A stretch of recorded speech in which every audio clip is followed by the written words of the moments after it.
Okay, well, I'm obviously Suzanna Rainbolt. So not many people think coral reefs are that interesting. I mean, they're very colorful and stuff, but who cares? I mean, it's just some rocks that are bright. And yes, they have about 2 million visitors a year to go see them, but they're actually really diverse. Over 10,000 fish species live in coral reefs, and there's so many more to be discovered. And there's actually a possible cure for cancer in the coral reefs that scientists haven't discovered yet. But as the video said, they're really endangered. So when you're in kindergarten, everybody learns to treat others the way you want to be treated. I mean, like, everybody knows that. So why can't we apply that to our environment and stop the many dangerous things that are happening to our coral reefs? So coral reefs are actually animals, even though many think they are rocks, they are animals. And they're made up of tiny little microscopic polyploids and that embed on the seafloor, and they have a hard covering of calcium carbonate, which gives them their color. But inside the calcium carbonate is zooxanthally, which is a photosynthetic algae which keeps the coral reefs alive. It's a mutualism between the two of them. So they give the color and they help the coral reefs obtain what they need for their photosynthesis. But when coral reefs become stressed, it's called bleaching. So they expel all the algae that keeps them alive, and then they die. So anytime a coral reef even becomes stressed, it will often cause them to die. However, if a coral reef is bleached, there's still a chance for them to survive. So right now, there's 10% of all our coral reefs that are dead, and 60% are at high risk or bleached, but they're still savable. So coral reefs, as the video said, are very susceptible. There's lots of natural threats, and many of them are related to waves and water damage. They can be broken apart, they can be overgrown by algae, they can actually be suffocated to death because they are animals. And again, they will expel these algae whenever they feel stressed. It's like you expelling your cells if you get stressed out. So anytime there's something that goes off in the ecosystem, it ends up killing the coral, which has a detrimental effect to like the fish or the other animals that depend on the coral, which then will affect the human populations that depend on the fish. So it's really kind of a full circle here. For example, there was an El Nino in the Indo-Pacific, and it killed 80% of the coral reefs there. In fact, their coral reef population is still very low. And there's also some fish that will eat them.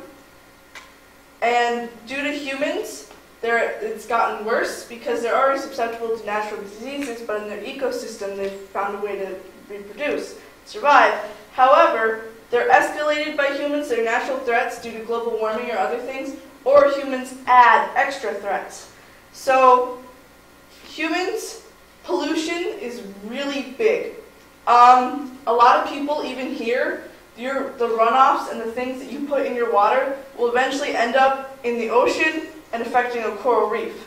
So many people won't think, like, if you put insecticides or you have the sediment and nutrients from farms running off into, let's say, the St. Lawrence River, that will eventually lead to a coral reef somewhere. And so you're actually helping the coral reefs slowly die, which is not a good thing. Dredging is also very common now with new developments. People are scooping out all of the silt and dirt, and they're often just breaking apart the coral reefs or scooping up the whole corals with them. There's also a lot of oil spills, petroleum.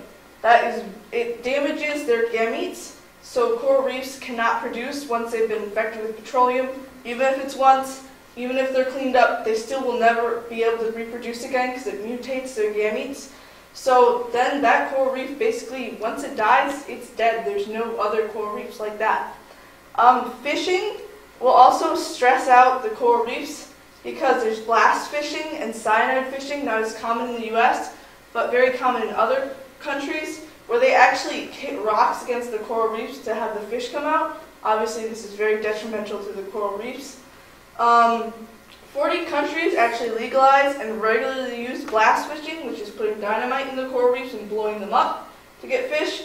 and 15 have legalized and regularly use cyanide fishing, which is putting poison in the rocks against the reefs. Trawling can also hurt it, and divers, that is a very common thing. People, let's go see the reefs, let's go dive. Your anchor hits the reef, they get stressed out, they bleach. Some person accidentally destroys them or damages them or brings a chemical down with them while they're scuba diving and looking at them. They damage the reef. And there's also a jewelry trade, big jewelry trade out in like Africa and other countries around there where they're taking coral and they're making it into jewelry, which is also killing them. So you're thinking, great, coral reefs are dying. What are we going to do? So there's a lot of things people here in Watertown can do. You can conserve water, because the less water you use, the less it's going to go and run off and that kind of stuff. Reducing pollution is obviously going to slow down global warming. This will slow down the warming of the oceans, which will cause corals to expel their algae. Be really careful what you put on your lawn. Anything that's 1,000 to 10,000 miles away can still affect it. So products like insecticides and that kind of stuff, that does eventually end up in your oceans, which can also come back and hurt you in the end. Dispose of your trash properly. There's always stories of finding a coral reef with a net around it that's hurt the corals, because they are living, and the little animals that live in them are soft. So once you break away that calcium carbonate, they're very susceptible to any sort of thing that could harm them.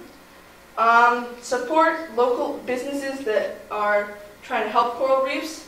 A lot of boating places or hotels, even though they use coral reefs for tourism, they often harm them instead. Actually plant a tree.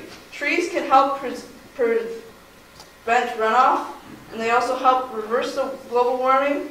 And just be safe, responsible, volunteer to clean up, spread the words, because the more people that are concerned about it and are helping, the more people you'll have. So even though we can do all these things to help them, many people are like, why should we care?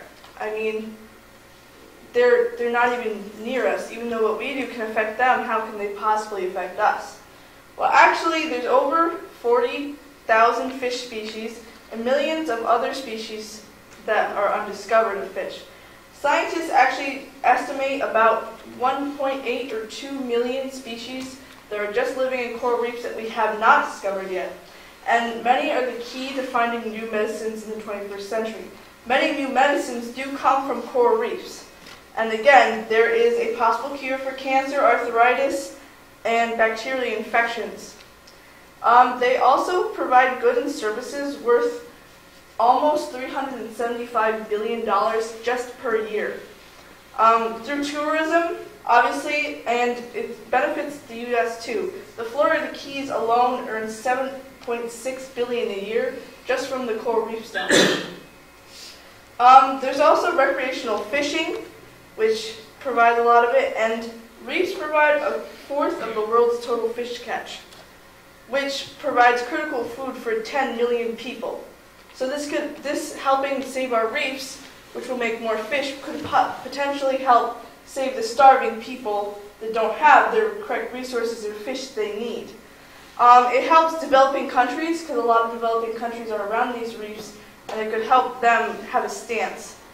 And it buffers a lot of shorelines against a wave action as well. So like in New York here, we don't see a lot of wave action. We're not like waiting for the next flood or hurricane.